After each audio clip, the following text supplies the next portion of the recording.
Quieren quitarme el río y también la playa. Quieren al barrio mío y que abuelita se vaya.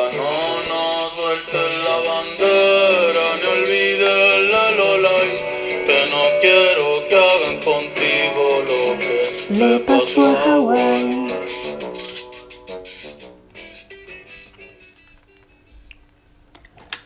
Bienvenidas a un capítulo más de Poesía y Salsa. Hoy vamos a hablar sobre paisaje, quizá sobre paraíso, quizá sobre territorio. Hay mucha herida y una gran herida colonial en lo que estamos entendiendo como paisaje quizá.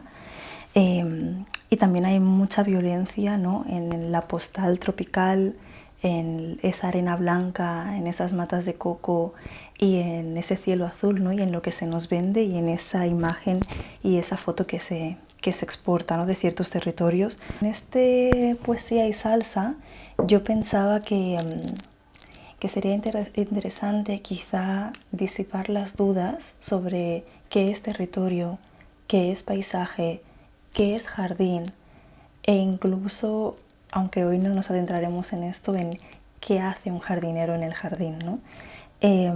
Lo vamos a hacer a partir de este librito de Gilles Clement, que es una transcripción de una charla que él da en una universidad, y vamos a estar leyendo la primera parte en donde, leyendo y musicalizando la primera parte en donde nos cuenta sobre las definiciones de estos conceptos. 3 definiciones: paisaje, medio ambiente, jardín. 3 términos del lenguaje común que necesitan precisarse. Vale, entonces, paisaje. En mi opinión, paisaje se refiere a lo que se encuentra por debajo del alcance de nuestra mirada. A la pregunta ¿qué es el paisaje?, podemos responder: aquello que conservamos en la memoria después de dejar de mirar, después de dejar de ejercitar nuestros sentidos en un espacio ocupado por el cuerpo. Es decir, el recuerdo, la permanencia del recuerdo, la imagen no nítida. El paisaje no tiene escala, puede presentarse en lo inmenso o en lo minúsculo. Alude a todos los materiales, vivos e inertes, a todos los lugares, ilimitados o privados. Podemos hablar de paisaje incluso aquí, en el Collège de France, en esta sala provista de formas, luces, relieves y un patio de butacas tapizado de humanos. Me gusta mucho esto que dice de que el paisaje no tiene escala, porque hay algo como también en lo pequeño que se maximiza, ¿no?, en donde también podemos encontrar estos paisajes. Y creo que esto compite mucho con la gran angularidad que nos ha vendido la imagen, ¿no? Siempre se nos ha vendido que la foto de paisaje es esa foto ancha, grande, panorámica, angulada, ¿no?, como con muchas cosas, además como con muchas cosas que son poco visibles, indiscernibles, ¿no?, como pues un monte y un montón de matas y no sabes cuál hay cada mata, ¿no?, pero que de repente una flor pueda ser un paisaje, creo que cambia, ¿no?, y que tiene mucha potencia. Y hablando de las flores, hay una canción que se llama Cerezo, en donde creo que es un muy buen ejemplo de cómo, ¿no?, de cómo eso floral, ese motivo, eso pequeño, ¿no?, también nos lleva como a toda esa imaginería, y que es lo que estamos proyectando, ¿no?, como en las cosas pequeñas que luego devienen paisaje de la forma hegemónicamente o paisajísticamente entendida. Esta canción dice así.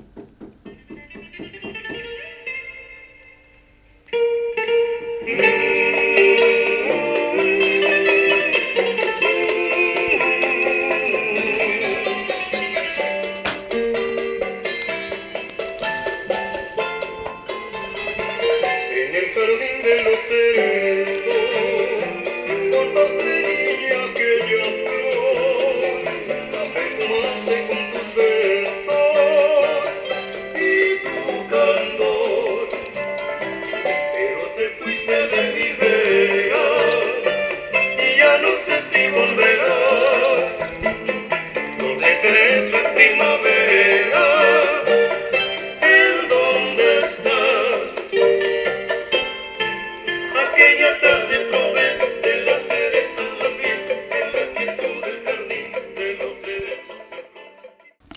Me gusta mucho porque Gilles, en un momento, ¿no?, cuando está hablando de este paisaje, dice: sin embargo, nadie sabrá qué emoción íntima anima a cada individuo. Este es el lado irremediablemente oculto del paisaje, ¿no? Y me agrada cómo conecta con esta canción, con ese cerezo en flor que la lleva a esa tarde, que la lleva a ese jardín, ¿no?, que la lleva como a esa emoción. Y quizás si alguien ve un cerezo, pues tendrá otras emociones, ¿no?, u otras intenciones. Continúa y dice, con respecto a la segunda definición, que tiene que ver con medio ambiente. Medio ambiente es exactamente lo contrario de paisaje. Es decir, si con paisaje teníamos, ¿no?, esto pequeño que puede ser grandilocuente, esta intimidad, esta visión, esta permanencia, pues él dice, medio ambiente es todo lo contrario, en tanto que intenta ofrecer una lectura objetiva de lo que nos rodea. También es el lado divisible del paisaje, una lectura científica que proporciona unos instrumentos de análisis que cualquiera, independientemente de su cultura, puede entender y valorar comparativamente. Medimos de la misma manera y con los mismos instrumentos la acidez y la basicidad de un suelo, el pH. Por ejemplo, lo medimos igual en Europa, en Asia o en África, y utilizamos el mismo lenguaje para expresarlas. El ruido de un lugar, la radiación de una roca, la carga de monóxido de carbono en la atmósfera, la tasa de contaminación de un curso de agua, etc. Se expresan de una forma comparable y estricta en todo el planeta, dando lugar a un esperanto técnico que permite una lectura científica del medio en el que vivimos. Aquí viene algo muy interesante porque dice, y yo no la voy a pronunciar bien, pero dice, la palabra francesa environment, tomada prestada del inglés environment, designa un complejo, que creo que las he dicho igual, pero bueno, ya se me entiende. Designa un complejo difícil de entender, formado por una multitud de parámetros fluctuantes que tienen que ver con lo vivo. Este conjunto inasible, que otros llaman naturaleza, y aquí es donde entramos musicalmente, se presenta aquí bajo el aspecto tosco y liso de un cómputo, donde los factores activos, despojados de cualquier expresión sensible, se traducen en débitos o créditos que autorizan el cálculo, la inversión y la especulación. El medio ambiente se convierte así en la reducción contable y aparentemente manejable de una complejidad biológica difícil de entender y controlar. Si bien la vida nunca deja de inventar y encadenar lo impredecible a lo predecible, los datos medioambientales estimados y calibrados permiten lo que nunca hicieron los datos naturales, la mercantilización de lo vivo. Y esta frase es muy potente. Los datos medioambientales, es decir, todos estos parámetros, toda esta idea objetiva del paisaje, ya me entendéis, de este environment, de esta naturaleza, no, como todo esto que de alguna forma designa lo vivo, permiten, ¿no?, como que estos datos naturales, esta supuesta objetividad, lo que permite es una mercantilización de las formas de vida, o una excusa por lo cual se mercantilizan. En 1992, la Orquestra Guayacán hizo una canción que se llama Como un animal de selva, que tiene frases súper potentes que conectan muchísimo con toda esta idea de environment, de cómo entendemos la naturaleza, o cómo globalmente entendemos la naturaleza, ¿no? Y tiene frases muy potentes en donde, por ejemplo, en la última estrofa dice: quiero con mi canción cantarle al mundo. Próspero año a la naturaleza, quiero con mi canción cantarle a usted. No me echen basura al río, ni al mar tampoco. También dice cosas hermosas como un animal de selva quiero ser, que cuida su entorno como si supiera que sin el agua no vive y que sin el aire no respira. Y esta canción, que ha sido la verdad una sorpresa encontrarla, porque yo no tenía muy claro si podía encontrar una banda sonora, ¿no? Como para este fragmento. Pero bueno, al final ahí también está el risky, ¿no? Como de esta serie de vídeos. Dice así.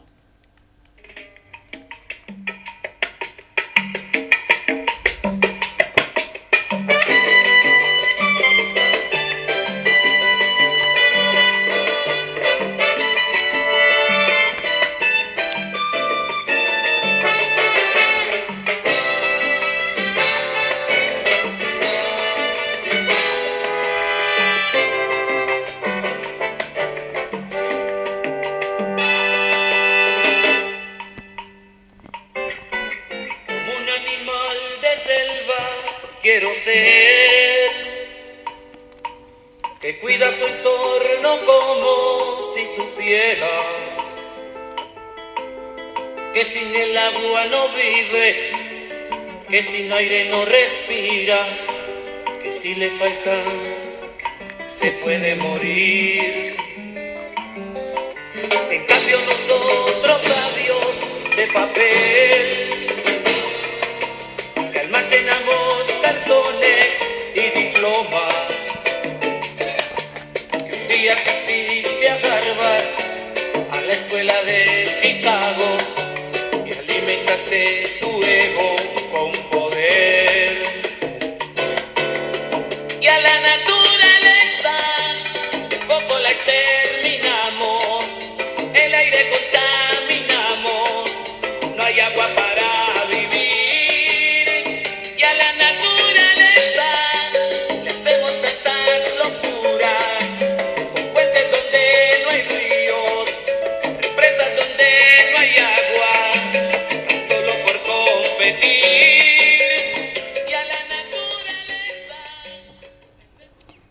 Si bien es posible la mercantilización, si bien es posible mercantilizar los componentes del environment, parece difícil hacer lo mismo con el medio ambiente, a menos que se considere a la humanidad como una mercancía.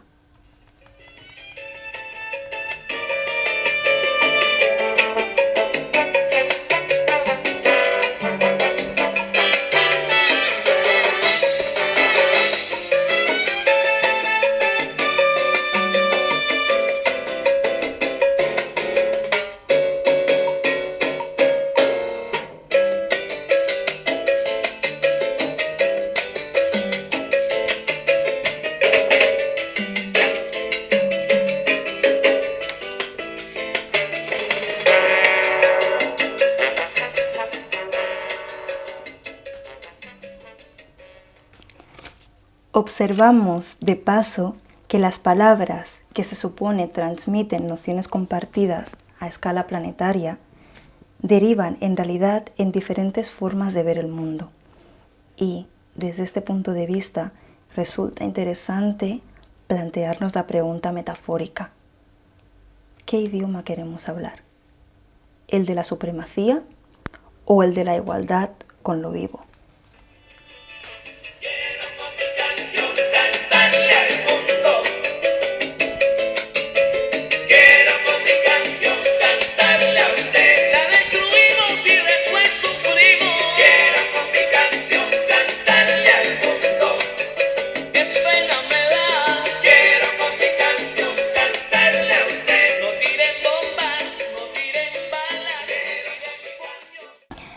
Y el último concepto de estas tres definiciones es el jardín.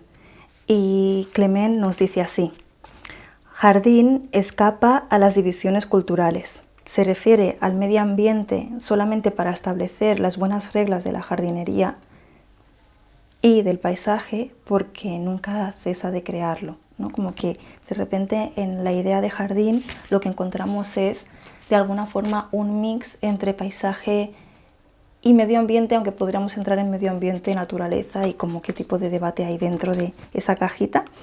Pero digamos que el jardín tiene esta idea de esta lógica creativa por doble parte, ¿no? Tanto creativa desde cómo organizo estos componentes, ¿no? Y esta objetividad y estos parámetros de los que hablábamos en el medio ambiente, y también desde esta idea de que imaginería, ¿no?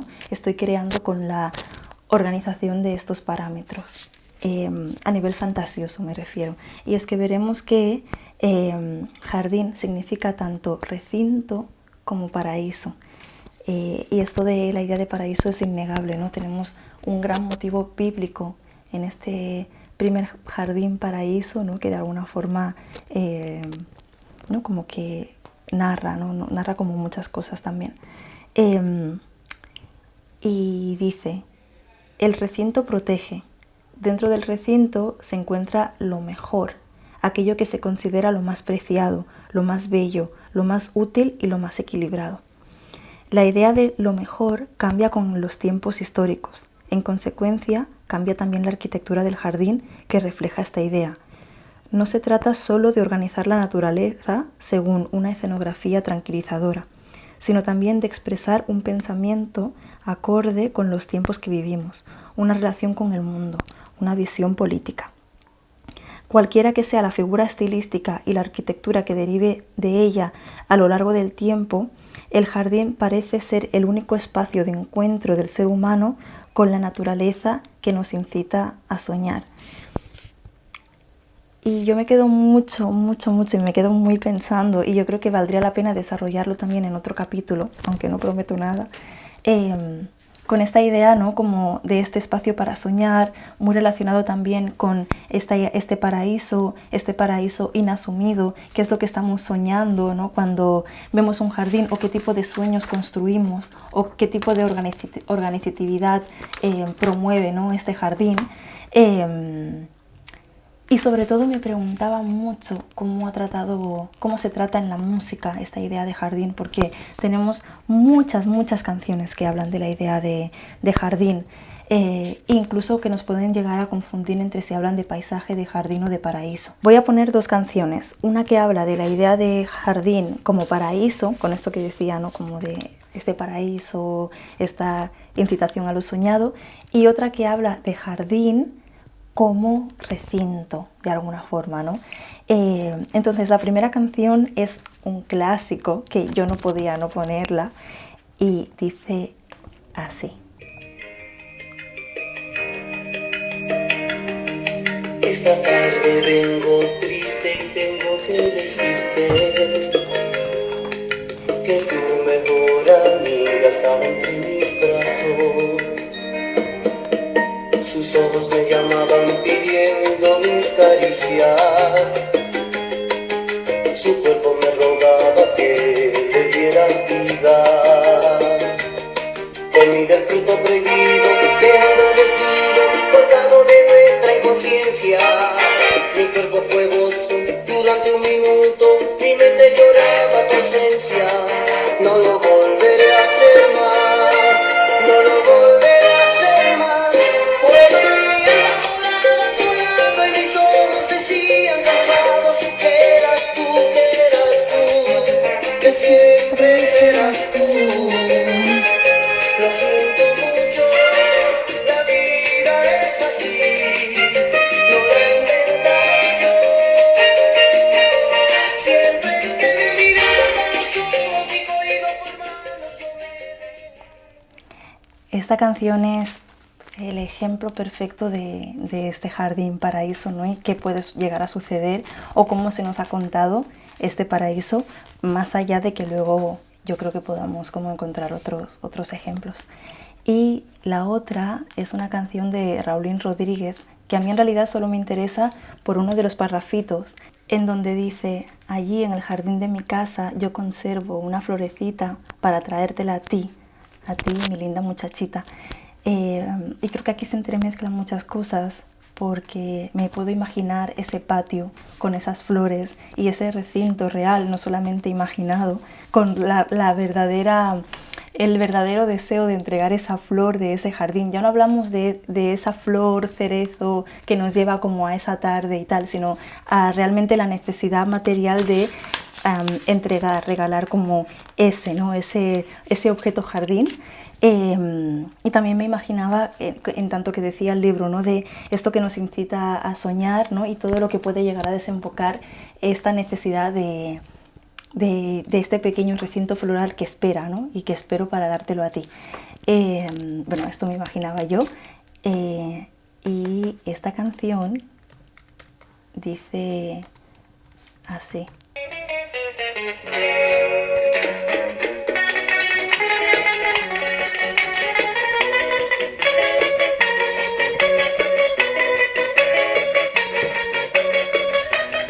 Además, me encanta porque ponemos muy poquitas bachatas, así que...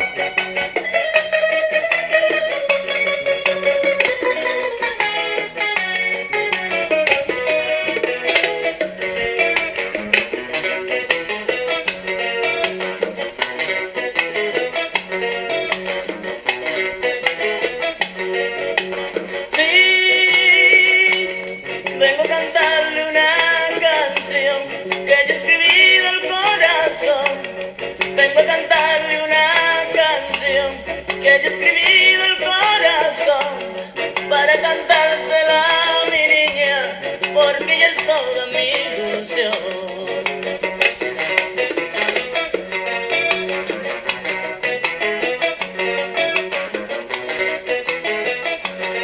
Con una canción que yo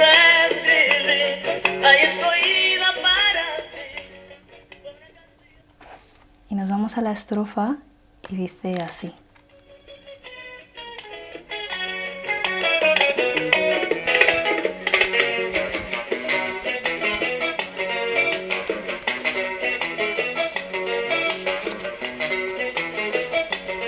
Al llegar al fin de mi casa, yo conservo una florecita. Al llegar al fin de mi casa, yo conservo una florecita para traerte a ti mi linda muchachita.